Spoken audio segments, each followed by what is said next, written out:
Гимнастика для рук очень полезна при реабилитации после инсультов. Также очень полезна она для ревматоидных больных, при ревматоидных артритах, при различных артритах, артрозах. Также она очень полезна, когда, например, проходит восстановительные процедуры после переломов лучезапястного сустава, локтевого сустава. Когда делает человек эту гимнастику, у него улучшается кровообращение, улучшается лимфоток, обменные процессы в тканях, везде в мышцах, в суставчиках. И начинает сустав развиваться, лучше себя чувствовать. А при инсультах, например, тоже чувствительность возвращается человеку. И рука начинает нормально двигаться. Поэтому вот всем людям больным, да и здоровым тоже, необходимо делать гимнастику для рук, для кистей рук. Это очень полезно. Упражнение для развития мелкой моторики. Складываем руки вместе, локти врозь, наклоняем вправо, влево, на себя ладошки вытягиваем, вытягиваем, вытягиваем на себя, от себя. Стараемся держать ровно, под прямым углом. Опять направо, налево, на себя, от себя. И так примерно раз 15-20. Затем просто пальчики наклоняем кистью одной руки. В общем, пальчиками одной руки полностью шевелим, наклоняем пальчики другой руки.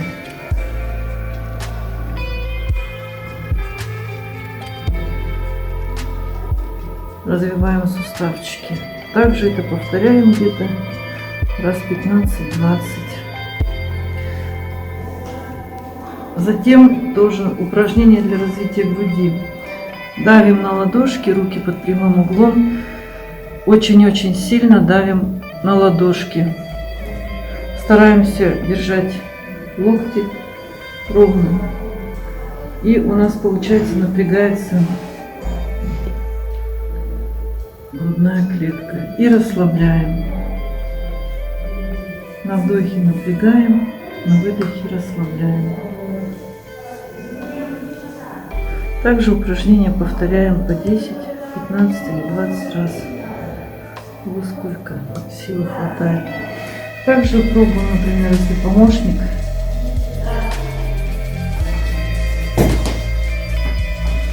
подходит. Если, например, разработка и проблемы с локтями, человек держит кисть, а вы стараетесь ее опустить. А помощник удерживает, оказывает сопротивление. Потихоньку опускаем, потом опять поднимаем. Получается сопротивление такое. И опускаем. Опять поднимаем. Потом получается наоборот.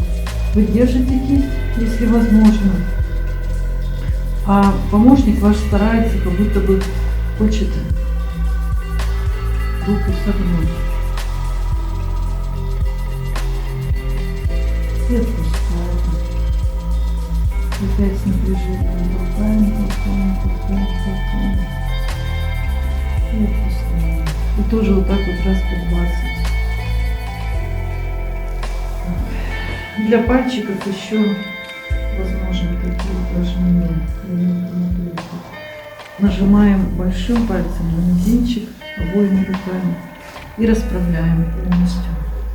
Потом на другой палец и расправляем. На средний палец и расправляем.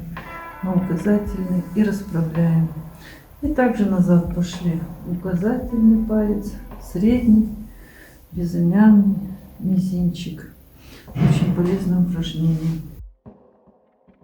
Сначала крутим руки в одну сторону, берем, обхватываем плотно кисти.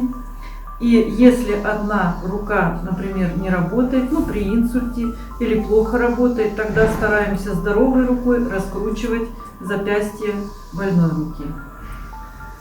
Если обе руки более-менее работают, При полиартритах стараемся, чтобы равномерно шла нагрузка на один лучезапястный сустав и на второй.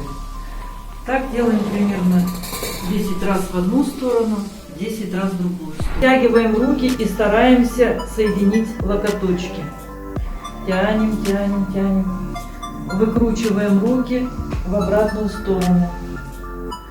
И повторяем такое движение где-то 15-20 раз.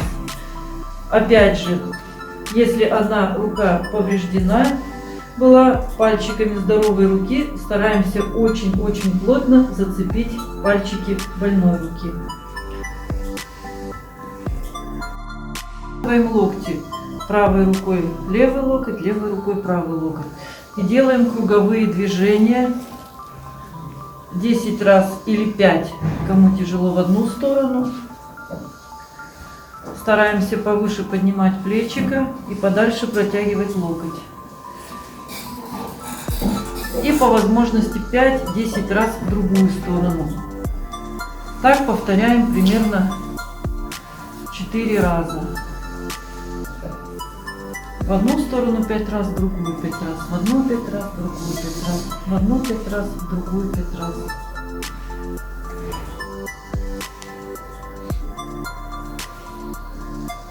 Ставим локоть руки на ладошку и крутим в одну сторону примерно 20 раз, в другую 20 раз. Потом меняем руку, ставим опять на локоточек, чтобы не было больно локтю. И раскручиваем в разные стороны. Потом для кистей упражнения. Берем здоровой рукой, например, если при инсульте поражена рука, крепко ложим ладонь на поверхность, а здоровой рукой поднимаем каждый пальчик. И задерживаем примерно секунд на 5, на 8. Тянем как можно выше. Это болезненная процедура, у кого болят пальчики, но делать это надо. Большой пальчик обычно оттягиваем в сторону. И так вот тоже повторяем. Каждый пальчик примерно поднимаем по 5-8 раз. Потом стараемся здоровой рукой, если вторая кисть повреждена, растягиваем пальчики уже в разные стороны. Тянем в одну сторону, потом тянем пальчики в другую сторону. И так тоже повторяем примерно вот это все упражнение по 5-8 раз. Также и на другой руке повторяем то же самое. Ложим пальчики на край стола или тумбочки. Прижимаем одной рукой. И получается у нас вот эти вот фаланги, третья фаланга всех пальчиков, вот так вот сгибается. И вот так вот очень хорошо их разрабатываем. Тоже такое движение повторяем раз 20-30. Стараемся как можно выше поднять. Особенно если поражены суставчики артрозом, артритом, при инсульте. Обязательно надо их вот так вот растягивать. Ну и то же самое повторяем в другую сторону. Такое же аналогичное упражнение идет для лучезапястного сустава. Только здесь уже всю ладошку ложим на край стола или тумбочки, придавливаем второй рукой и опускаем, поднимаем суставчик. Работает у нас очень хорошо лучезапястный сустав. Хорошо растягивается. И также тянем в разные стороны. Направо, налево, направо, налево, направо, налево. То же самое повторяем с другой рукой. Тоже каждое упражнение повторяется примерно минимум раз по 30, потому что 10 раз это очень мало. Только все начинает разогреваться, только все начинает растягиваться. Поэтому, если очень болезненно, раз по 30, если более терпимые, можно раз по 50. Потом мы делаем такое вот упражнение. Если есть кто-то помощник, например, опять же с пальчиками, это помощник, подойдите, пожалуйста. Так, держит вам руку, а вы стараетесь вот этот пальчик согнуть и разогнуть, согнуть и разогнуть, согнуть и разогнуть. После травм очень, когда пальчики плохо гнутся. Потом держим вот так, стараемся средний вот пальчик сгинаем, разгинаем, сгинаем, разгинаем, сгинаем, разгинаем. И вот так поочередно каждый пальчик.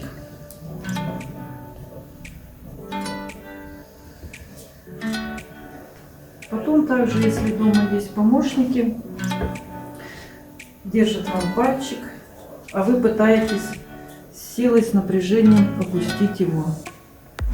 И вот тоже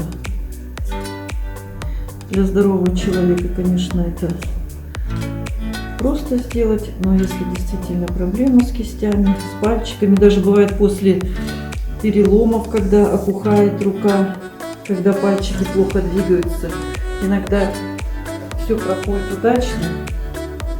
Так, второй пальчик.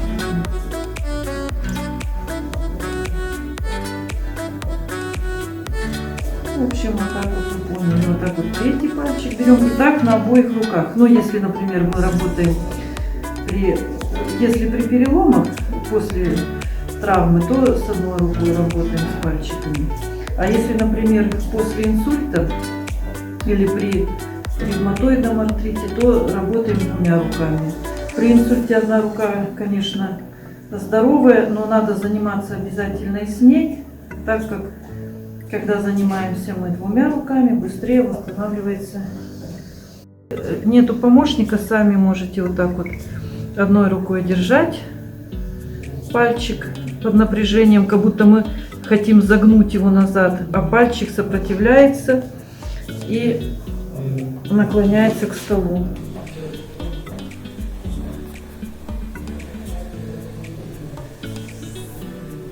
Тоже. И так вот проделываем тоже. В зависимости от степени боли, в зависимости от того, как вот тренированности. Сначала начать с малого, хотя бы раз по 15, потом каждый день все увеличивать. Также хорошее упражнение, вот играем на пианино. Имитируем игру на пианино обоими руками. Бывает, что при инсульте сильно поражена, например, какая-либо кисть. Тогда берем здоровой рукой больную кисть, которая висит, например, и вот так вот стараемся стучать, шлепать об стол или об тумбочку, в общем, об поверхность. Стараемся стучать всей ладошкой, стараемся стучать кончиками пальцев. Вот. Ну и тоже такое движение повторяем раз по 40, по 50, чтобы было более как бы эффективно. Для рук, которые более подвижны, можно сделать вот такой вот теремочек. Берем, обхватываем пальцами одной руки пальцы другой руки и стараемся вот так вот тщательно все вот эти косточки, все вот это вот перемять, все вот это вот так попередавить. Тоже при артритах это бывает особенно болезненно сначала, но потом, когда вот воспаление стихает, вот это вот хорошо получается, такое упражнение, тоже как бы типа массажа, вот такого вот самомассажа.